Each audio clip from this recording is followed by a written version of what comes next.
প্রকৃতির আশ্চর্য এক নিদর্শন গেরদা গায়েবী মসজিদ, ফরিদপুর। বন্ধুরা, আমরা এখন যেখানে অবস্থান করছি এই জায়গাটি হচ্ছে হাজীবাড়ি দরগা অথবা গায়েবী মসজিদ নামে পরিচিত। শত বছরের এই ঐতিহ্যবাহী মসজিদটি দেখার জন্য বাংলাদেশের বিভিন্ন স্থান থেকে নানান রকমের লোকজন এখানে এসে থাকেন। শত বছর আগে নির্মিত এই মসজিদটি কে বা কারা কখন নির্মাণ করেছে কেউ তা সঠিকভাবে বলতে পারে না। তো স্থানীয় লোকজনের মুখে আমরা যতদূর শুনেছি, এখানে একজন ধার্মিক ব্যক্তি ছিলেন যিনি হাজী সাহেব নামে পরিচিত ছিলেন, যিনি বিশ্বের বিভিন্ন স্থান থেকে কিছু নিদর্শন এখানে এনেছিলেন, যার কারণে সেই নিদর্শনগুলো প্রতি ঈদে নামাজের আগে এবং পরে দেখানো হয়। বিশেষ করে সৌদি আরবের সাহাবীদের আমলের কিছু নিদর্শন দেখানো হয় এখানে। প্রায় 1 শতাব্দীরও বেশি সময় ধরে নির্মিত হওয়া এই মসজিদের গেট কে বা কারা কখন নির্মাণ করেছে এটি এখন পর্যন্ত কেউ জানে না।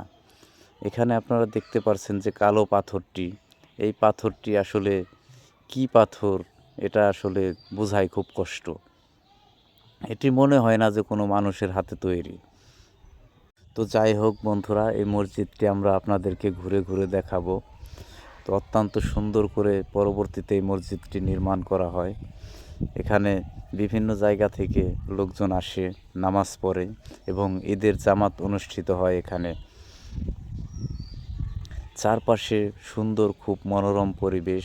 এখানে বড় বড় কয়েকটি পুকুর আছে যেখানে মাছ চাষ করা হয় এবং এখানের প্রকৃতিটা আসলেই বেশ সুন্দর, যার কারণে এখানে বিভিন্ন জায়গা থেকে মানুষ ঘোরার জন্য আসে। শুক্রবার, বিশেষ করে শুক্রবারে বেশি লোকজন আসে এখানে। আমরা এসেছি এখানে দেখার জন্য এবং আপনাদেরকে দেখানোর জন্য।